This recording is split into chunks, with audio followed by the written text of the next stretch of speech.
Hey gang, it's JC and this is the Daily Dose for Tuesday, July 19th, 2011, a combined venture with Mind Active in beautiful downtown Brentwood. There was a time when I had 9 VCRs back in the old VCR days, got 3 DVRs now, but back in the old 9D VCR days, I used to have them running at all times.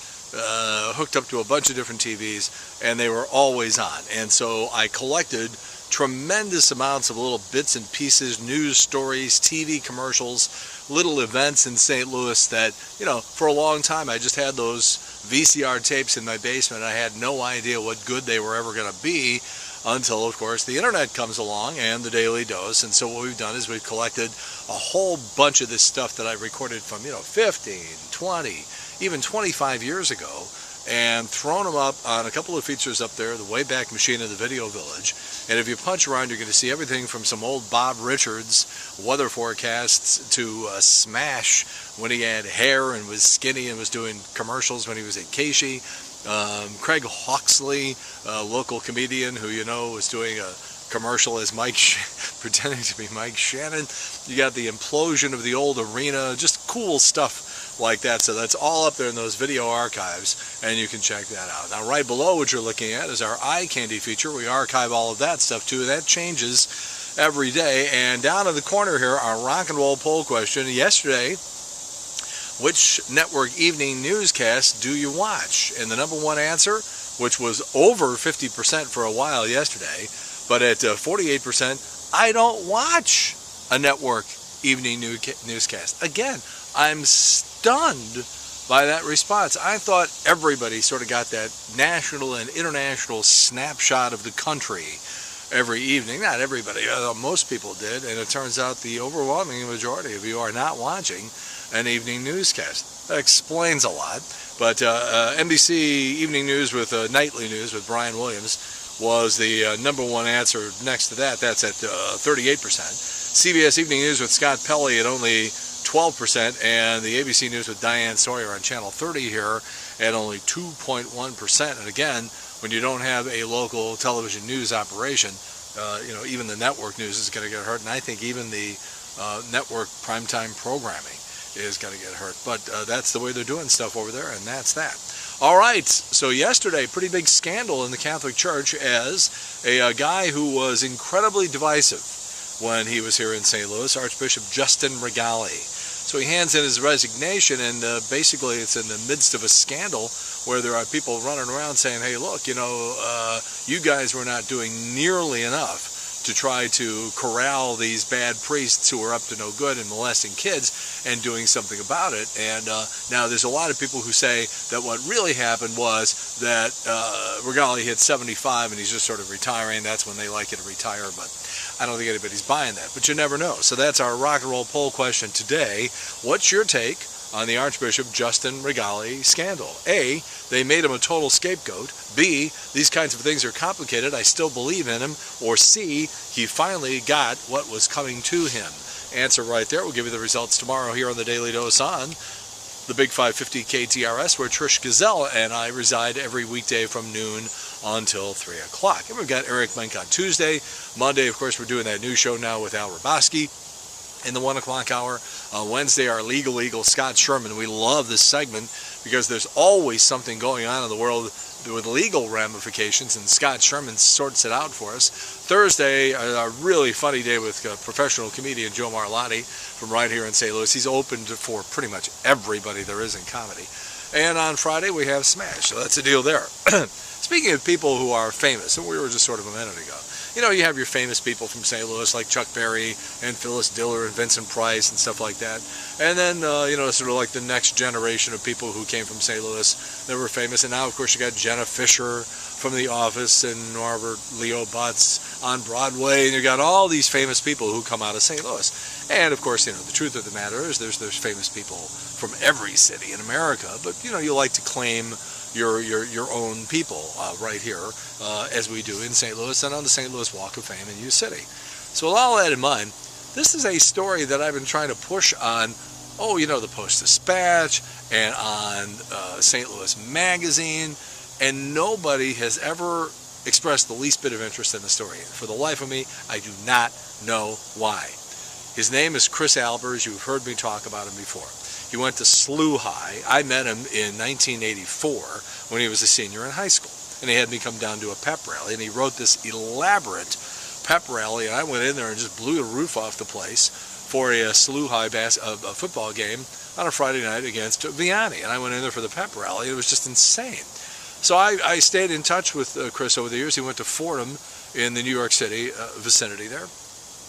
And then became a page for NBC. And I'm going to really speed up the story here because it gets interesting. So he becomes a page for NBC, starts submitting comedy stuff to David Letterman at NBC. Letterman makes him a writer, and he creates a character called Dwight the Troubled Teen, which gets on the air, maybe every couple of weeks or something like that. And Chris playing this guy, Dwight the Troubled Teen, who just plays like a teenager who starts arguing with Letterman as if he was his father. So he does all that. So he does that for a while. Then goes on to write for Jon Stewart and Bill Maher. And then for 16 years, right up until the time that Conan left for Los Angeles, Chris was the monologue writer for Conan O'Brien. He did that for 16 years, okay? And along the way, he's written other stuff, and he was the president of the Writers Guild, and he was there when all that strike business was going on a couple of years ago. Very, very well respected. He was the assistant to Paul Schaefer while he was at NBC. I ran into Paul Schaefer at the Fort Lauderdale airport, I think it was, and Paul Schaefer has a place down at South Beach, and he was on spring break with his daughter, and they were flying back to New York, and I ran into him at the airport, and just all I did was I walked over and said, "Hey, Paul," he gets this look at his face like, okay, I don't have a moment of peace. I can't go anywhere without somebody bugging me. I'm Paul Schaefer. I got spotted. But all I said was, I'm a friend of Chris Albers. And boom, like somebody threw a switch, Paul just opened up and started talking to me about this, that, and the other thing. And he's just like one of those guys who's really, really well liked in the sort of the writing world, if you will, the behind-the-scenes show business world in New York and a little bit in L.A. So with all that in mind, I tell you that because over the last year or two, Chris has sort of resurfaced as another character on The Late Show with David Letterman. I'm laughing because every once in a while you probably have seen this. He plays this preppy kid who's like in this sort of like red blazer with just like those sort of outfits that only rich people wear at country clubs, and it's like he's having a picnic with three of his friends spread out on the floor just to the left of David Letterman's desk, and they're making too much noise, and Dave eventually hears the noise and he looks over there like, what's going over? And they cut, and there's Chris sitting on the floor. They're having a picnic, like a wine and cheese party in the middle of Letterman's show, just off the side to the stage.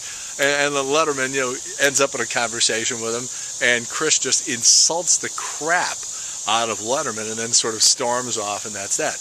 So anyhow, this has surfaced a couple of times. It's going to be on again on Friday night. So when you see this guy with little wire rim glasses and sort of sandy blonde hair, that's Chris Albers. He's from right here in St. Louis, went to SLU High. And again, one of these things where it's like, where you have all these publications, newspapers, magazines, TV stations, all running around looking for stories all the time, especially trying to sort of glom onto the whole, there's somebody from St. Louis in Hollywood, or there's somebody from St. Louis in entertainment or show business. And they've been ignoring this story for years, and I don't know why, but Chris is a great pal of mine, and I am very, very happy to see him pop up again, and you'll look for that on Friday night on Letterman. And the reason we know it's on is because Dave records his Friday night shows on Monday, and I'll go into that story some other time as to why that happens. Simon Cowell tells the Wall Street Journal that a Los Angeles couple once offered him $150,000 to come to their home, have him sit on the edge of the bed, watch the couple have sex, and then critique the couple's lovemaking. That's how kinky things are for people who have money. Simon turned the deal down, by the way. All right. Crazy rich people. How about Nipplefoot? Yes, Nipplefoot is a 22-year-old woman who has the first case ever of a breast and breast tissue appearing on the bottom of her foot. She has a nipple growing on the bottom of the foot. It has breast tissue and areola, the whole works. Women always like foot massages. This is one way to get one. You saw that coming, did you? I'm sorry.